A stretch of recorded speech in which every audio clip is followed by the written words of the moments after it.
Kung nagugutom ako, tara, mag-prepare tayo ng breakfast. Actually, nakapag-boil na ako ng egg. So, manood na lang ako. Parang malabo.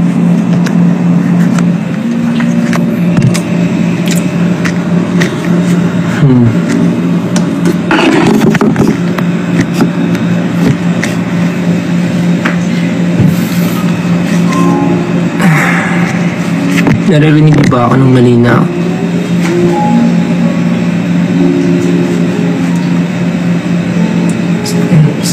Nakapag-boil na ako ng itlog. Actually, dalawa to. Itong isa, medyo malambot, poached egg. Tapos yung isa, yung hard-boiled egg talaga.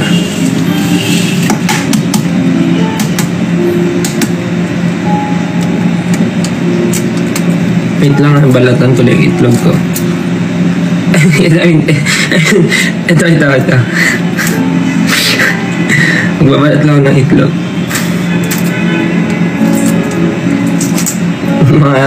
Mga iniisip nyo na naman.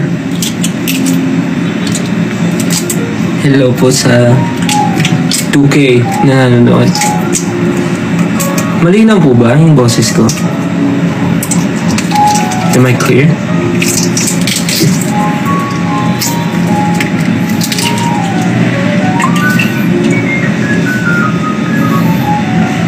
So, ang gagawin ko lang sa egg na to, kasi dalawang egg to.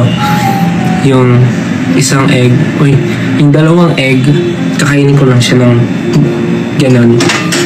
Pero, poached egg siya. Tapos, medyo poached egg. Tapos ito, nalagyan ko ng mayonnaise. Tapos, papalangan sa tinapay.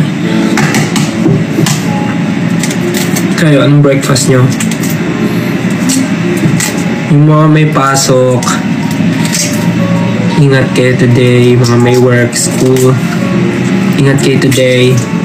And make sure na may laman yung tiyan nyo bago kayo umalis ng bahay.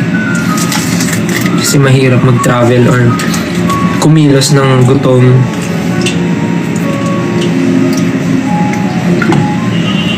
Yan. Meron na tayo ng dalawang itlog. Yay!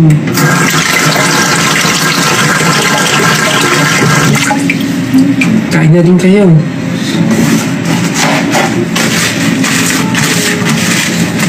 So, ngayon na meron ng egg.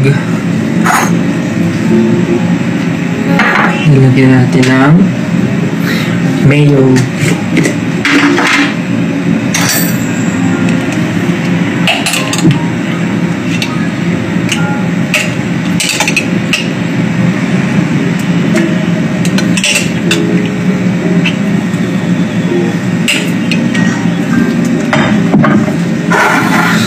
Tapos, durugin ng itlog. Normally, pagka nasa bahay ako sa amin sa Las Piñas, pag gumagawa kami ng lola ko ng ganitong palaman, ginigrate namin yung egg para mas pino. Pero ako, mas gusto ko na medyo malalaki yung egg, yung bits ng egg para mas nafe-feel ko yung pag kinakain kasabay ng mayo tsaka ng bread. Parang yung texture mas may something ganun. Kaya ganito lang ginagawa ko. Dinudurog ko na lang siya. Tsaka less time ng pag-prepare. Kasi pag ginrate mo medyo matagal pa. Pero at least pag ginrate mo, masasabi mo talaga, it's great. Ay, nako. So, ganyan.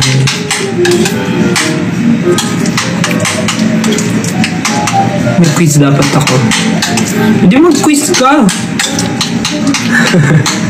Galit na yun. Hello ko sa 2.7. Good morning po.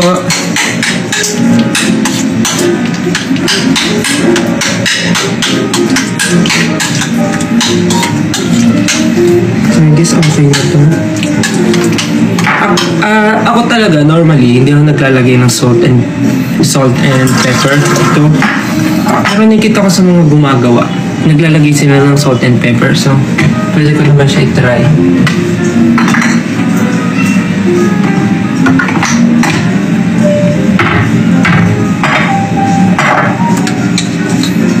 Konti lang naman, konting salt. Tsaka pepper.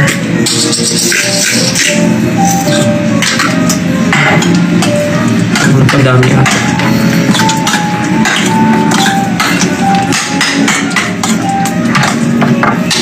Good luck po sa may mga exam today, may mga quiz, may mga something. Good luck po sa inyo.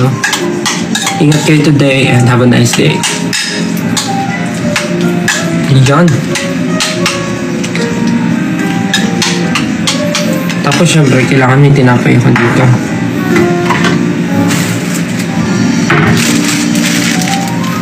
Wait.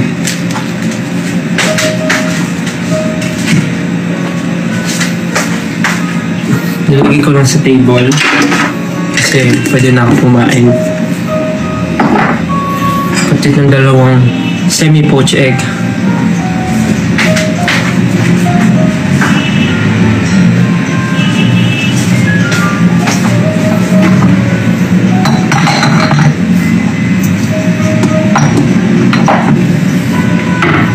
Tapos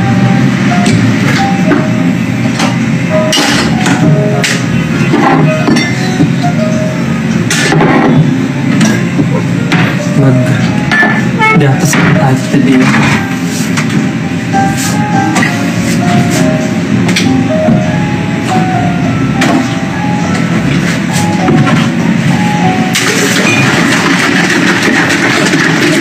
Magagatas na tayo. Medyo ayoko mag-coffee kasi baka dumiretso kong CR. Hello po sa 3K na nanonood. Good morning po. Actually, mag-11 na pala. Almost lunchtime na din sa iba. So, ito, regalo kasi ito sa akin nung makeup artist namin, si Kuya Mac. Regalo niya sa akin nung New Year. Nagregalo siya ng pangkabuhayan showcase. parang grocery items. Tapos isa to sa mga milk na pinadala niya. Alam mo kasi ni Kuya Mac na mahilig ako sa mga ganitong milk. Hey! Thank you po sa mga stickers. Alam mo kasi ni Kuya Mac na mahilig ako sa mga ganitong milk. Tapos tinry ko lang. Okay naman siya masarap. Ultra soy na parang soy milk. Actually, nung una, hindi ako mahilig sa mga ganito. Tapos nung ito parang ang sarap naman niya. So, kukuntian ko lang. Kasi, baka...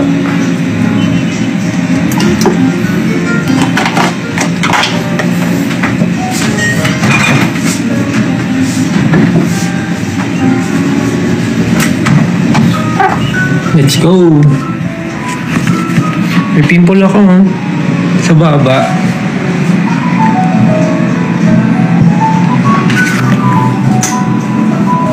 Samahan niyo po akong kumain.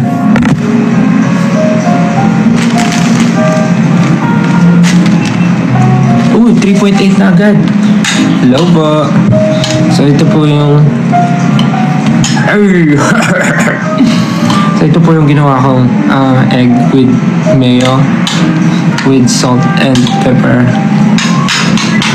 Tignan nyo yung lalaki ng bits ng egg. Tapos meron ako ditong tawag dito, wheat raisin bread, then yung soy milk, and then semi-poached egg. Ubis ako.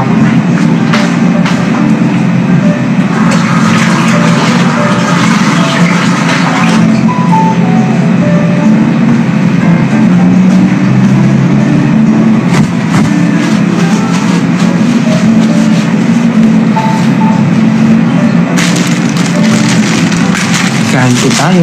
Breakfast. Sa mga nagbe-breakfast po dyan, sabay-sabay na tayo. And then, syempre, mag-check tayo ng mga kung ano-ano.